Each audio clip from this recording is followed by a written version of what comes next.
Welcome back to this next video, and in this video we are going to talk about the apoptosis. Now this term apoptosis, it is actually from a Greek word, the apo, which means from, and the ptosis mean falling. And this term apoptosis, it was usually used for the falling of the leaves from a tree. When the leaves they are of no use to the tree, and when they dry out, they usually fall from the tree. So apoptosis was actually referred to that particular phenomena of the falling of the leaves from a tree. When we talk about the normal tissue in other living organisms like the human beings, there is a balance between the generation of the new cells via the cell division and the loss of the cell via death.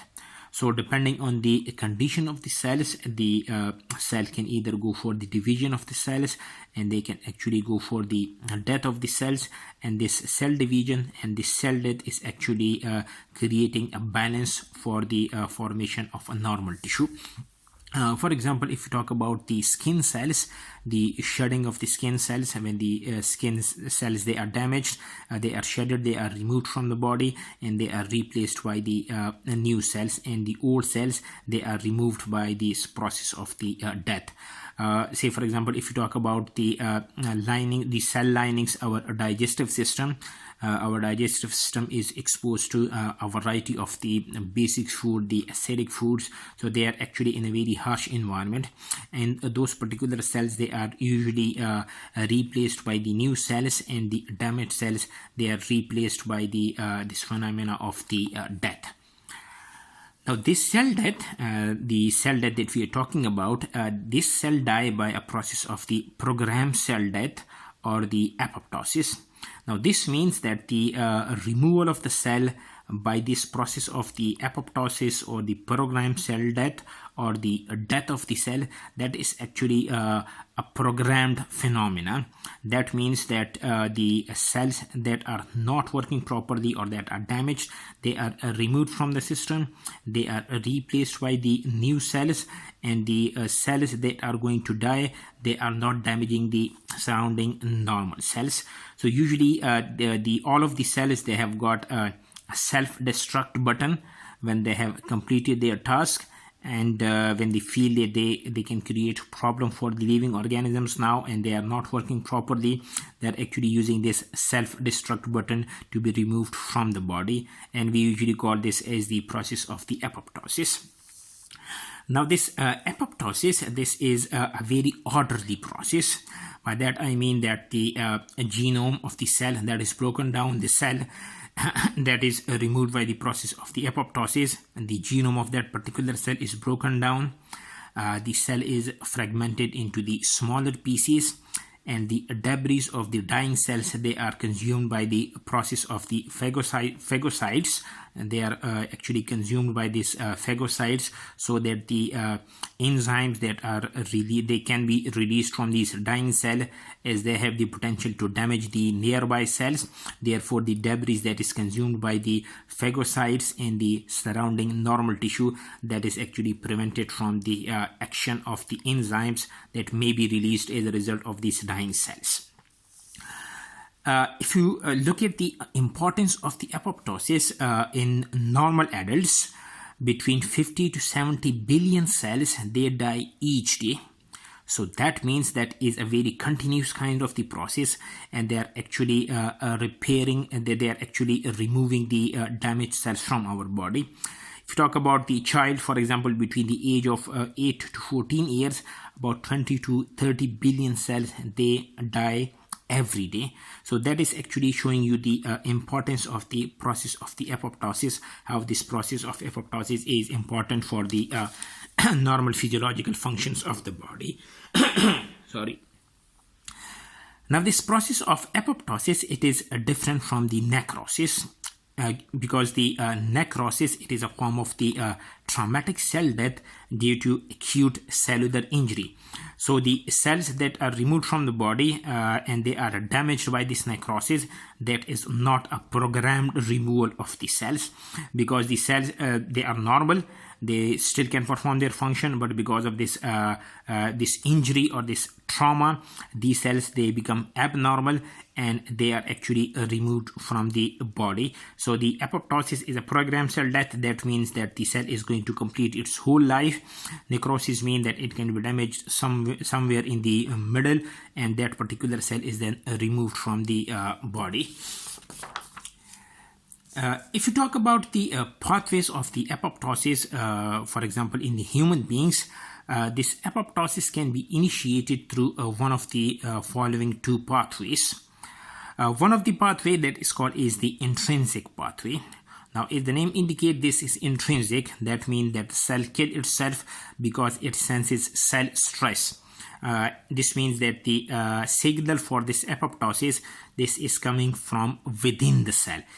Therefore, we call that is the intrinsic pathway. For example, if there is DNA damage, that can actually lead to the intrinsic pathway.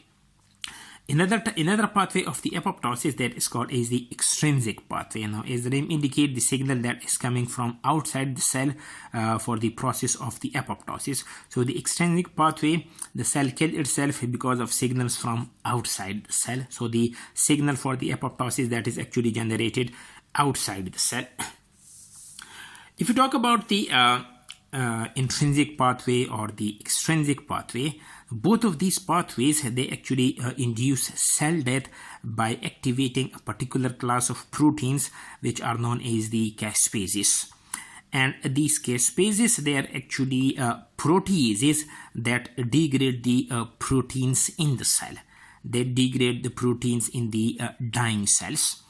Now, in both of the pathways, initially the initiator Caspases, they are activated, and these initiator Caspases are then going for the activation of the another class of Caspases which are called as the executioner Caspases. And these executioner Caspases, they are actually killing the cell by degrading the protein indiscriminately. So this is just an overview of both of the pathways. We will be discussing both of the pathways in very detail. Now, in addition to the importance of the apoptosis as a biological phenomena, if there is defects in the process of the apoptosis, that can lead to a variety of the diseases. For example, if the process of apoptosis, if that is excessive, that means that is not a controlled apoptosis, that can actually lead to the phenomena of the atrophy. The atrophy is actually the partial or complete wasting away of part of the body. So if there is excessive apoptosis, that can lead to atrophy. But if there is insufficient apoptosis, that can result in uncontrolled cell division, and that can lead to the phenomena of the cancer, and that can actually lead to the disease of the cancer. So that means the process of the apoptosis, that should be under a very strict controlled mechanisms.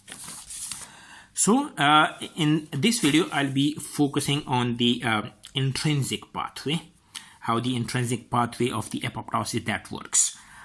The intrinsic pathway of apoptosis is also known as the mitochondrial pathway, and you will see that in a while that the important enzyme, the cytochrome C, that is actually released from the mitochondria of the cell, which actually leads to the activation of the intrinsic pathway. Therefore, it is also known as the mitochondrial pathway. Now, this intrinsic pathway, that is actually controlled by a particular class of a particular family of the protein, which is called as the BCL2 family. So before going into the detail, let us discuss about the BCL2 family in detail. This BCL2 family, if you talk about this BCL2 family, it is actually divided into three subfamilies. The first family in the first subfamily in the BCL2 family is called as the anti-apoptotic BCL2 proteins. This is the first subfamily in the BCL2 family. Now, as the name indicates, these proteins, they are anti-apoptotic in nature. That means they are going to prevent the process of the apoptosis. If you talk about this anti-apoptotic BCL2 protein family, they have got specific domains which are known as the BCL2 homology domain. For short, we call them as the BH domain. So because as we are talking about the proteins, so these proteins have actually these specific domains which are called as the BH domains. If you look specifically at the anti-apoptotic BCL2 protein family, there are a total of 4 BH domains, and they are actually the BH1, BH2, BH3 and BH4 domains. That means when you talk about the members of the anti-apoptotic BCL2 protein family, all of the members, they will be having 4 domains, and that will be the BH1, BH2, BH3 and the BH4 domain. If you look at the examples of the anti-apoptotic BCL2 protein family members, one of the famous example is the BCL2 itself, and the other one is the BCLXL. So if you look at the structure of the anti-apoptotic BCL2 protein members, they are having the BH4 domain, BH3 domain, the BH1 domain and the BH2 domain, and they are anti-apoptotic in nature. We will come to that in a while. The other family of the BCL2 family is known as the pro-apoptotic BH123 protein family. And if you look at the name of this family, this is pro-apoptotic. That means it is going to initiate the process of the apoptosis, or it is favoring the process of the apoptosis. And if you look at over here, this is BH123. Now this means that the members of this family, they have got only 3 BH domains, and that will be the BH1, the BH2 and the BH3 domain. So this is actually the pro-apoptotic BH123 protein family members. They have got these 3 domains, the BH1, BH2 and BH3. So this is one difference between this family and the first family, the anti-apoptotic BCL2 protein family, which have 4 BH4 domains, and this particular family, it have got 3 BH domain. This is one difference. The other difference is that the first family, the anti-apoptotic, that was actually stopping the process of the apoptosis, and this family is actually favoring the process of the apoptosis. If you look at the famous example of the pro-apoptotic BH123 protein family, one is the Bax protein and the other one, that is the BAC protein. So in this particular family, the BH4 domain, that is missing. The third subfamily of the BCL2 family is the pro-apoptotic BH3 only proteins. Now again, this is pro-apoptotic. That means it will be favoring the process of the apoptosis, and this is, as the name indicates, BH3 only proteins. So if you look at the members of this family, they have got only one BH domain, which is the BH3 domain, that has been represented over here. They are missing the BH4 domain, the BH2 domain and the BH1 domain. They are missing. The only domain that is present in in this family, that is the BH3 domain. If you look at the example of this family, the example are the BAD, BIM, BID, Puma and Noxa. And actually the name of the proteins, and they belong to the pro-apoptotic BH3 only protein family. Now how these members of the different family, they actually work. As I've told you that the intrinsic pathway is also known as the mitochondrial pathway. So let us discuss something about the mitochondria. This is actually a structure of the mitochondria, a very simple structure of the mitochondria. And if you look at this particular structure, you are actually having an outer membrane over here. You have got an inner membrane over here, and you have got this intermembrane space over here, the space between the outer membrane and the space between the inner membrane, that is actually called as the intermembrane space. Now this intermembrane space is actually having a very important enzyme in it, which is known as the cytochrome C. So the cytochrome C is present in the intermembrane space of the mitochondria. Now this cytochrome C is very important when you talk about the electron transport chain. It is playing a very important role in the electron transport chain, but at this particular time we will be focusing on the function of the cytochrome C in the process of the apoptosis. So in the intermembrane space of the mitochondria have this cytochrome C, and this cytochrome C is actually helping in the process of the apoptosis. Now for this cytochrome C to help in the process of the apoptosis, it should be released from the intermembrane space into the cytoplasm of the cell. So how you are going to achieve the release of the cytochrome C from the intermembrane space into the cytoplasm of the cell, let us discuss this. When you talk about the pro-apoptotic BH123 family members, and I gave you two of the famous examples are the BAC protein and the BAX protein. So what normally happens is that when you start the process of the apoptosis, this BAC protein is initially present in the outer membrane of the mitochondria, and the BAX protein that is present in the cytoplasm of the cell. When the process of the apoptosis that is required, what happens is that the BAX protein, it moves from the cytoplasm towards the outer membrane of the mitochondria. The BAX and the BAC, they combine with each other and they make a very big aggregate which is known as the BH123 aggregates. So that means you are combining a lot of BAX protein, you are actually combining a lot of BAC proteins to each other, the BAX and the BAC protein to each other, and when they combine to each other, they are forming these big aggregates which are known as the BH123 aggregates. They are called as the BH123 aggregates because this is actually the family of the protein that they belong to.